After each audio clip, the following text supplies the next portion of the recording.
Good morning, traders. Happy Monday and welcome back to the Trader Bacon Show. I am your host, Gates Adams. I am so happy to be sharing this Monday morning with all of you. For all of you who have been actively trading lately, how do you like the tariff conversations? I know that it's created a lot of question marks in the markets, but the fact is that this volatility is just unseen, man. This is just absolutely crazy. It's been pretty good for me. Fortunately, I should have some wood here to knock on. I don't. I guess I'm not going to be superstitious today, but I've got to say that this has certainly created a dynamic that I know I've never seen in the markets. 1 minute candles, 30, 40, 50 or more points. It has been absolutely insane. Certainly difficult to trade if you're taking bigger positions. So if you haven't already done so, I know I have sized down on my position sizes, and that has absolutely made it a game changer for me. So I'm enjoying the moves. I'm enjoying the volatility, but I got to say the uncertainty does certainly play a factor. Now, all of that said, here we are, Monday morning, Trader Bacon. We've got some good stuff today. First and foremost, I want to congratulate last week's winners of the evaluations. We have Rick, Elysium, and Elvis with a Z. Congratulations to all of you. We will be giving away 3 evaluations from the show today. So please make sure to fill out the form. Should be in the chat here in just a moment. Make sure to get that filled out before the end of the show. I want to let you guys know I've got a new episode of the Forge Trader podcast up. So if you haven't had a chance to check that out, go check that out. That's a lot of fun. I've been having a blast. I've also been sharing my journey. As far as like my updates, I'm now in payout mode. I've received 5 payouts. I've had 1 denied. So just so you all know, there's no special treatment over here. Apparently, I missed a day of trading and was just unaware, or I didn't hit the $50 mark, or whatever the case is. But I should be ready and primed for a few more payouts here in short order. And so if you want more updates on that, check out the Forge Trader podcast. That's a lot of fun as well. You can also check out the forgetrader.com/join, and you'll get updates on everything Forge Trader related. As always, if it's time to add some more evaluations to the arsenal, go to apextraderfunding.com and use promo code Benzinga. That will always give you the best prices available. So make sure to check that out ASAP as well. Try to win one of the ones today, but you can always add on for the deepest discount possible. We've got a fun show for you guys today. I've got a great trader here. We've had a chance to chat several times and sort of get an update on what his journeys look like. It's going to be a lot of fun, very insightful. So let's welcome Man Beer today on today's episode of the Trader Bacon Show. Welcome to the Trader Bacon Show, where we showcase everyday traders that are getting funded, paid, and bringing home the bacon. Are you ready? Because the Trader Bacon Show starts right now.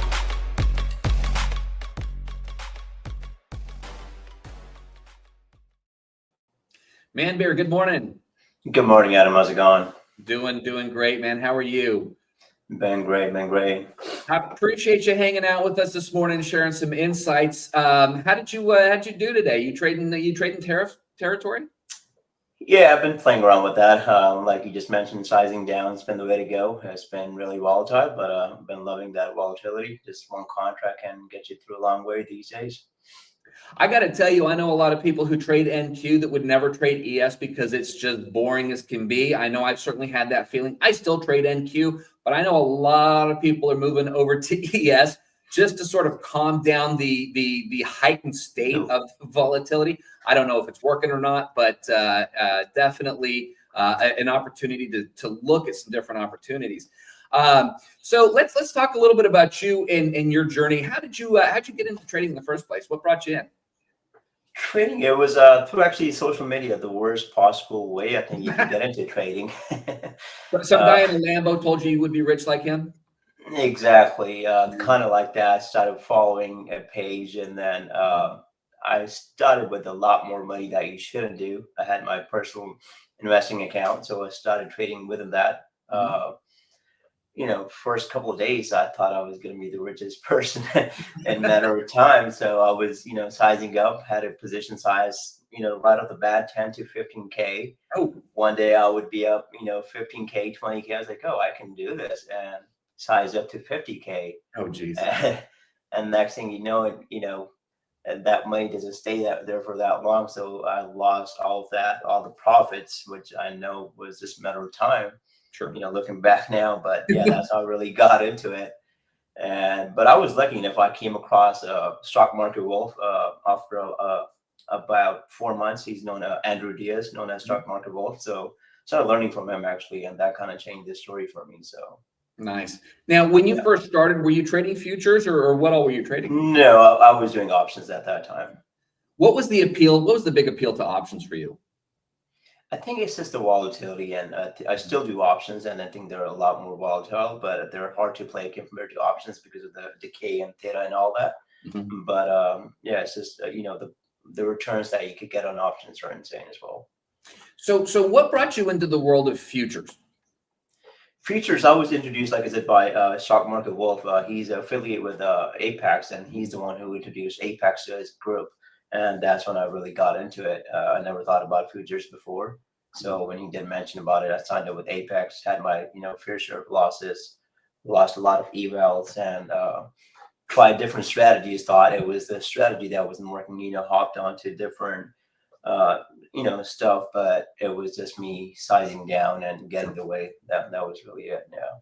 You bring up a good point. I know we've all done this, and I always have this fear in the back of my head because every week I bring in a different trader. We talk about strategy, and my fear is that the viewers are going to sit there and go, "Hey, last week he was talking ICT. This week he's talking, trend lines, whatever. Maybe I should switch to trend lines." Now, you and I at this point know that's a bad idea. Of course, Right. it took probably I don't know how long it took you, but it took me years to figure out that was a bad idea. Just like sizing up to get rich quick, obviously that is not a recommended strategy. Right. Definitely But not. Yeah. as you went through this process, and again, I know we've all done it. No shame in it. It's part of the Right. process. You But have to do it for it. Yeah. at what point did you realize that it wasn't the strategy, it was you? It was just, when I was sizing up for example, I would buy 5 contracts and it would end up hitting my target, but after taking me out. So I kind of learned it's me being greedy. It wanted me to make more money. It wasn't the strategy that wasn't working. It was just sizing up. You need to give that, wiggle room. People, set up their target. I mean, their stop losses based on how much they're willing to lose Sure. instead of the market structure. So that was, kind of what changed me. I started looking at the market structure and putting my stop losses based on that. Yes, I do make less money, but I'm also losing a lot less, and my targets are being hit at the same time. So, Mhm. yeah. Now, losing less money, obviously, or making less money is obviously a relative term, and that's of course going to differ. People are Right. going to have a different perspective of what that actually means. But have you taken the step of moving into multiple accounts to sort of offset that? Has that changed that dynamic for you? Oh, definitely, Yeah. definitely. I think the biggest strategy is risk management. I don't care what do you use. I think if you don't have risk management, nothing's going to work. So Sure. the biggest strategy should be your first thing should be risk management, and I Mhm. think you can stay in the game for a lot longer if you have that.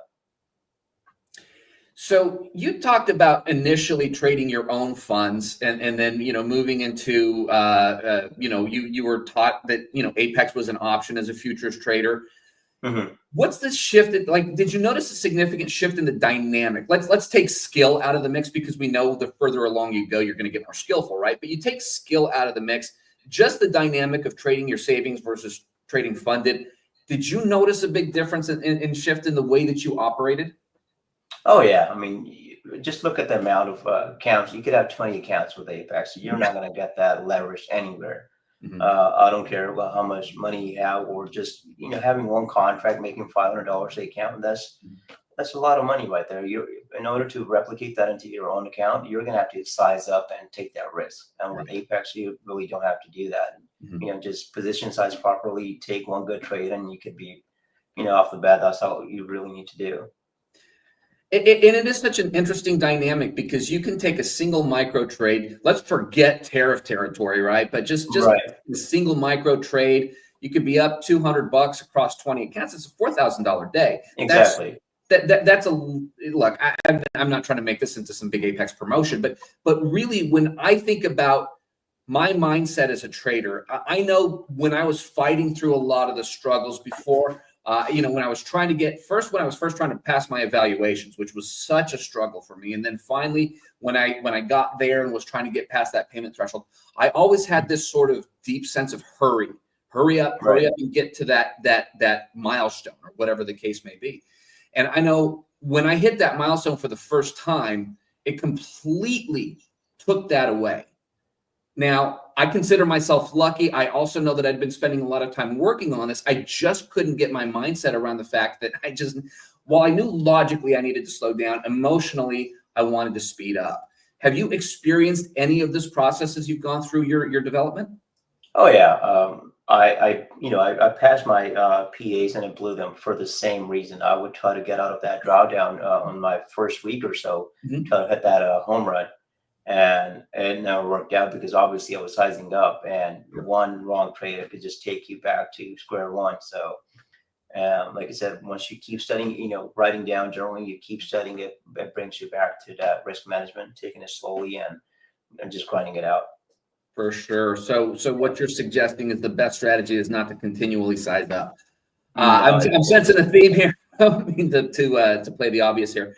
Well, we've obviously talked a little bit about part of that journey in learning what strategy ultimately has worked for you. So let's go ahead and pull up the charts and let's talk about where you landed. And again, let's take all of this with a grain of salt. Don't look at this and go, hey, I need to switch my strategy, unless, of course, that's really the part of the journey you're in. This is for the viewers. However, for you, Manbir, obviously you've been consistently successful with what you're doing now as you're continuing to develop and grow. What is it that we're looking for? What is in a nutshell, what does your strategy look like? Yeah, I mean, I use, if you look at my chart, I use EMAs for a trend day, but obviously we're in a chop day today. So I obviously do the charting first. I look at yearly levels, yearly to monthly and weekly levels, and then I trade on 5 minute. I don't trade on hourly, 50 minutes. Some people do that, but 5 minute works best for me. So, and I also look at, if you can look at, I look at the big Mega 6 tickers and what those are doing. For example, my first trade off the bat today was at the open. Everything was jumping except one or two of them, and that gives me confirmation, especially with Nvidia and Apple jumping. They're the tech stocks, and I trade NQ, and if you look at that, it just jumped, and I used 200 EMA as well as as where I would get out on those, and this is where I got out. So it was a perfect trade. So I kind of follow these tickers, what they're doing. So I mean, if you look at the market now, everything's jumping, and same with the NQ and EX. So it's really simple, nothing too crazy, and that has just helped me made a lot more money instead of complicating things, which I was doing before, trading different strategies and whatnot. It's just now just looking at the Mega 6 and what they're doing and trading just based on that. I love the commentary about simplicity. The reality is that it's such a natural tendency for people, especially when they're new, to try to overcomplicate trading because they want. And for my sake, I'm not going to speak for everybody, but for my sake, I lacked confidence in what I was doing. So I wanted extra confirmation, which meant that I wanted to see what the VWAP was doing. I wanted to see what the EMA was doing. I wanted to see what RSI was doing. I wanted to see all this stuff.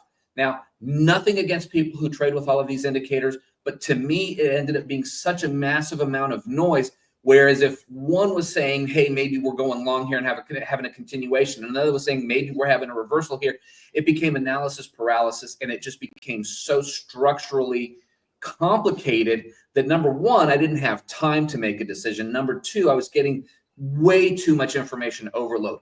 So what is it that you were able to do to start to simplify the process for yourself? Did you just take things away, or did you learn something that really just was that one key piece of information that was more meaningful for you?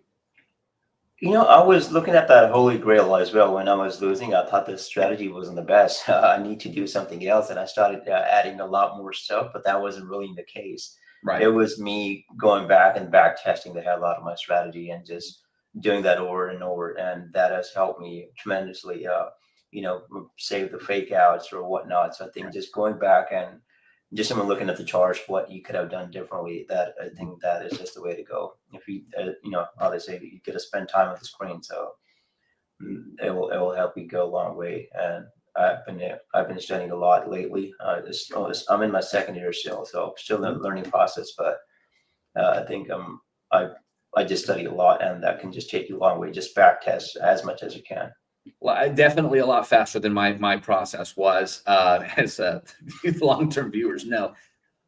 So I have to laugh about that. There's just such a glorious feeling being on the other side of things, but I know Right. that it's a constant struggle and a constant battle. Now, you mentioned a little bit, as you were going through here, the confidence. I know I talked about my lack of confidence really just destroyed my decision-making process.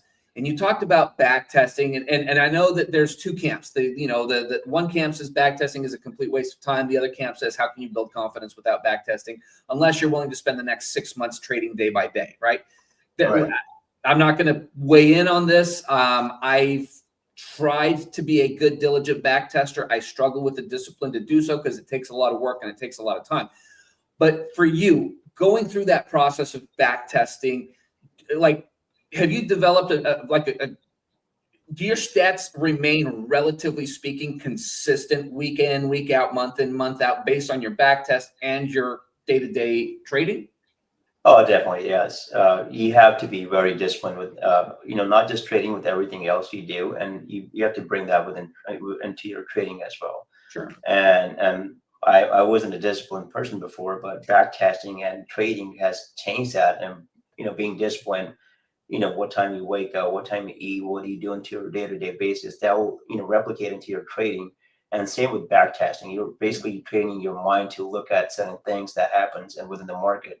So once you're able to do that, when you come to a live market, I think it should be just a matter of hitting the buttons, not about thinking anything. If you see your setup, you just go into it. If it fails, it fails. You move on. So it's just making that repetition of doing something over and over, and your mind picks it up. Yeah, and you're able to see that within the market. When you have reasonable stats that say, my guess is you probably know what your stats look like in terms of win rate, average risk reward, that kind of thing, right?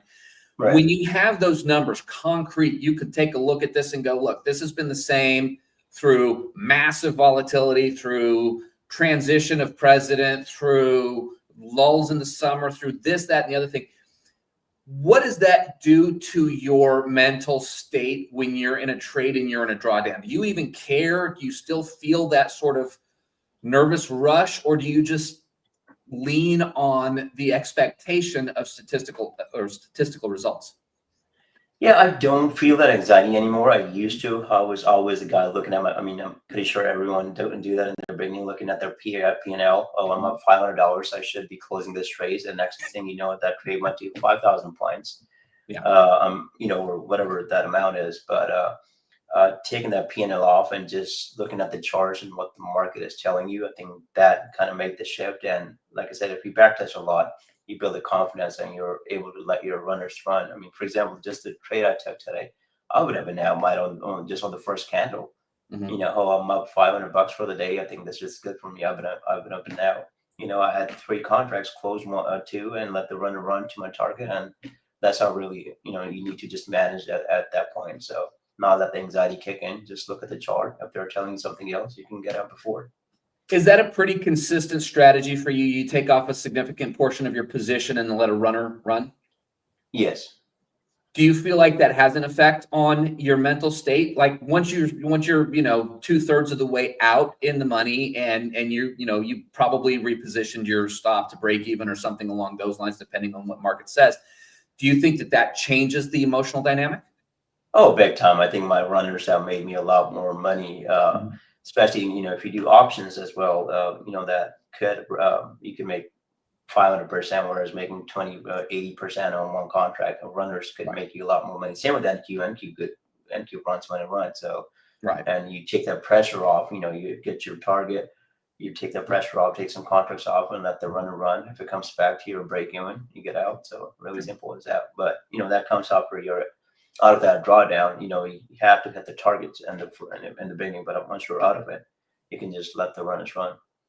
That's, and it's such a fascinating process because, again, I talk about this a lot, but you have the logical understanding of what you should do, and then you have the way that you react in the moment. And I don't know any trader who's never experienced this. I don't know, you know, some people may get through this relatively quickly. It sounds like you have when we talk about, you know, your time frame versus mine. But, you know, obviously, as we develop and you talk about being disciplined in the rest of your life, I mean, at this point, have you shifted the way that you operate outside of the charts? And if so, how has that affected your I think you kind of hinted at this, but how has this affected your trading? Oh, it just, I think trading changes you as a person. I think I wasn't as disciplined as I think I should have been before in my life, but trading brought that. I started reading about what needs, you got to replicate things. If I'm not disciplined in waking up or eating at certain times, I'm not going to be disciplined with my strategy, or I might just take, hey, this trade looks good, let me just do this or that. So you have to be disciplined, waking up at certain time, eating at certain time, working out at the same time. Like, you got to repeat those things over and over every day, and you have to cut the noise out. So yeah, those weekends that you like to go out and whatnot, you have to change that. I mean, I'm into bed by 9:30ish now, almost every day. I have to wake up at 4:30ish, be ready for the day. If you want that freedom, you're going to have to give something up. So yeah, absolutely. And I mean, I think ultimately we realize that I talk a lot about the mirror that trading actually can be. Whereas, how you operate in most areas of your life will be reflected in the charts and vice versa. I think I can call it a two-way mirror, if you will. And that's a huge, huge component for me. I know I've spent a lot of time working on the areas of discipline in other parts of my life. And the net effect is, of course, I see improvement in other areas of my life, but I have also definitely seen some improvement in the charts. And, there's no shortcuts. We always want to see what we can do to get there faster. And I don't know, I equate it to the gym. You're not going to go in and get on a treadmill for half an hour and lose 20 pounds. It doesn't work that way. It takes time. It takes consistency. And, of course, we know the charts are the same way, but what is it that you think you've been able to do to sort of push back on that emotional reaction other than the statistics? You've built some disciplines in your life. Has there been anything else that's really sort of been a key element for you? Not really, honestly. It's just, I think that just being disciplined, that's just really changed a lot of things for me. You just talked about the gym. I think diet is the back testing of losing that weight. Same thing, Right. back testing and being disciplined is the way to go. That is the diet for your trading and for your success. And you got to keep that through. People, I think, kind of fall off once they do make some money, but I think you have to push down even harder in order to make into this industry. For sure, for sure. Yeah. Now, at this point, you've been at it for about 2 years. You've achieved a level of consistency. What has this shifted in the way that you live your life? I mean, has your life changed? Is it being a successful trader?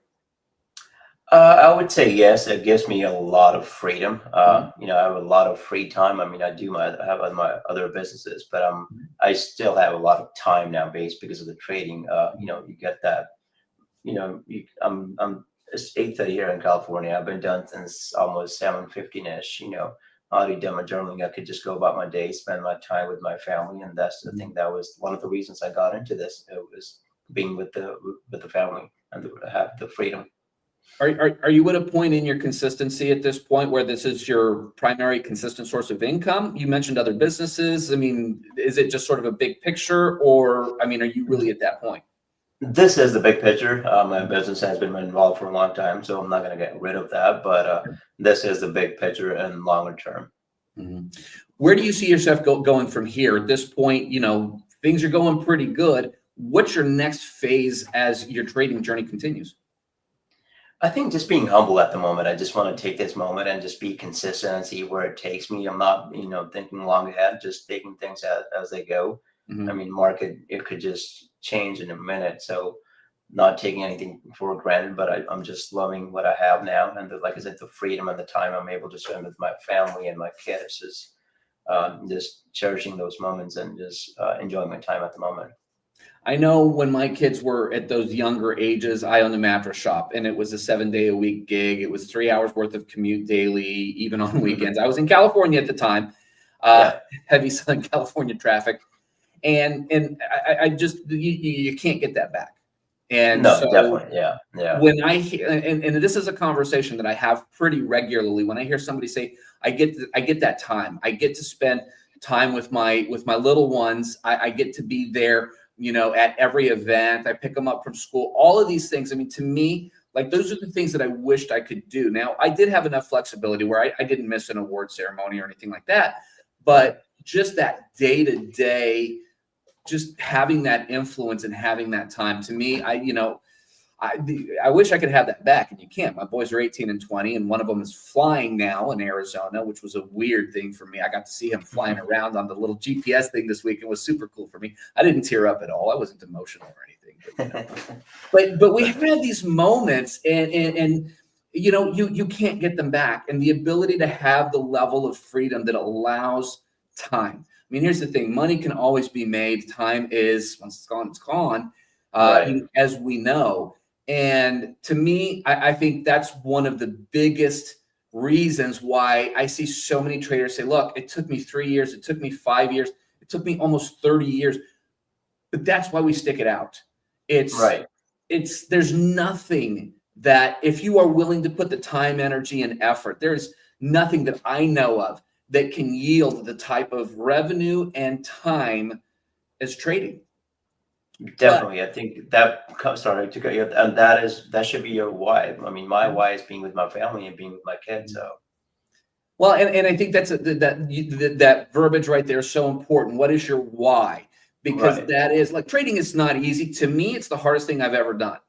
Hmm. And of course, I've had a lot of emotional baggage associated with it. I've dealt with so many struggles, and so many times I've either quit, I've wanted to quit, I've been just excessively frustrated, and that is the one thing that keeps pushing you. Now, for me, unfortunately, that time with my kids in their youth as toddlers, and I mean, that's gone. I don't get to get that back. But I Right. just think about, if I had actually put in the level of work 30 years ago, 28 years ago is what it actually was, as I've been putting in these last 2 years, what a shift that could have made. They always talk about the best time to plant a tree is 20 years ago. The second best time is today, right? Right. You Right. you can't stop time, but if you're willing to start putting in that work, putting in that effort, and developing and growing as a trader, it's not going to happen overnight, and there will be a lot of frustrations along the way. But from your standpoint, I mean, is it worth it? Definitely. Yeah, that was one of my reasons I think I stopped messing around because my goal was, do I want to do this, keep losing this money and keep making these silly mistakes, or do I want to follow the process instead of following the money? So once I started following the process, money started flowing in. So I think you have to get down to about the process. Forget the money; you'll have it eventually. But once you start following the process, that will save you a I, lot more time. I have to repeat that: when you stop chasing the money and start following the process, the money comes. Right. And I mean, I've heard this said 30,000 different ways, but at the end of the day, that statement comes through so frequently that I just don't want people to miss that, because I know, dang it, it is really, really friggin' hard sometimes. Yeah. I And, mean, we overcomplicate things with our emotions, and that's, human nature. It's who and what we are. right. However, when you let that logic overpower the emotional side of things, is really when you start to see that consistent movement, which, once you start to see that, I will tell you from my personal, very recent experience, it does start to help the emotional side of things. I get less emotional now that I've hit certain milestones. And, Mhm. I don't think I'm the only one. I think that's pretty normal as people continue to grow. So, man, I can't even tell you how much I appreciate you spending some time with us today. This has definitely been a lot of fun, very insightful. I love the discipline. I love the fact that you bring this into every area of your life. I want to wish you continued growth and success as a trader. I definitely want to keep in touch, and make sure that things are continuing to move in the right direction. For those of you out there, for sure, come back and see us next week. We're going to have another great episode, another great guest as well. Don't forget to fill out the form. Make sure to get that filled out so you have a shot at winning one of those 3 evaluations. If it's time for you to pick up another evaluation or 2 or 20, make sure to go to apextraderfunding.com and use promo code Benzinga. If you have not done so, make sure to hit that subscribe button so that you get notifications every time something new is coming out, including the Trader Bacon Show. Go check me out at theforgetrader.com/join. And I appreciate you guys so much. And Man Beer, what an absolute pleasure to spend this morning with you. I appreciate your time, man. Thank you, Adam. Thank you for having me on the show. Absolutely. For the rest of y'all, we will see you on the next episode of the Trader Bacon Show. Thanks for joining the Trader Bacon Show, where we showcase everyday traders that are getting funded, paid, and bringing home the bacon. Make sure to join us next time, Mondays at 11 a.m. Eastern.